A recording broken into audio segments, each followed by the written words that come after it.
I was lying in a hospital bed, weak but fully aware. My mind was sharp, every detail clear. Then my son walked in.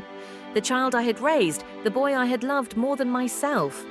And in front of the nurse, he said something that broke me inside. "My mother has dementia. Please don't take her words too seriously." I froze. Dementia? Me? I remembered everything. Why was he saying this? As I sat there in disbelief, the nurse quietly slipped a folded piece of paper into my hand. On it were just a few words. "Pretend to agree. I'll help you later." My heart raced. Pretend. Agree with this lie. But something in her eyes told me she understood more than she let on.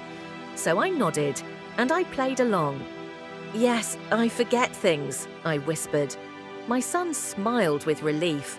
But in that smile, I saw something else. Not love, not concern. It was greed. Later that evening, I heard him outside my room. He thought I was asleep. His voice was sharp, hurried, cold. "Don't worry. In a few days, the papers will all be in my name." She won't even remember what she signed. Tears filled my eyes. My own flesh and blood wanted to erase me while I was still alive. That night, the nurse came back. She spoke softly. "You are fine. You don't have dementia. He wants control of your property, your home, your accounts. But don't be afraid. I'll stand with you."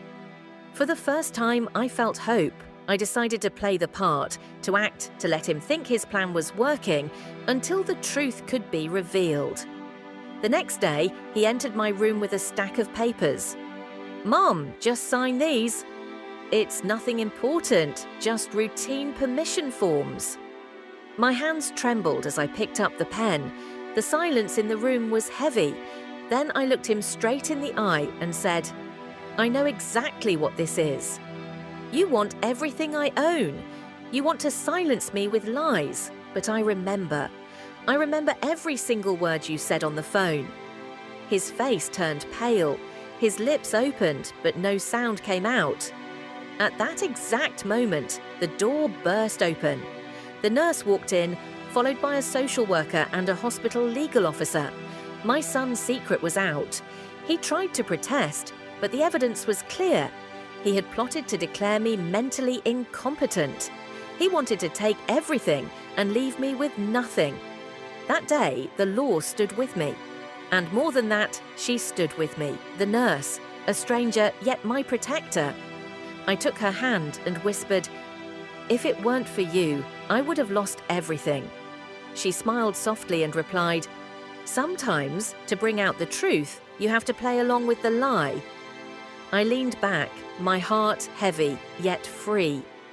The son who should have been my shelter had tried to become my prison, but an unexpected guardian had saved me, and that moment changed everything.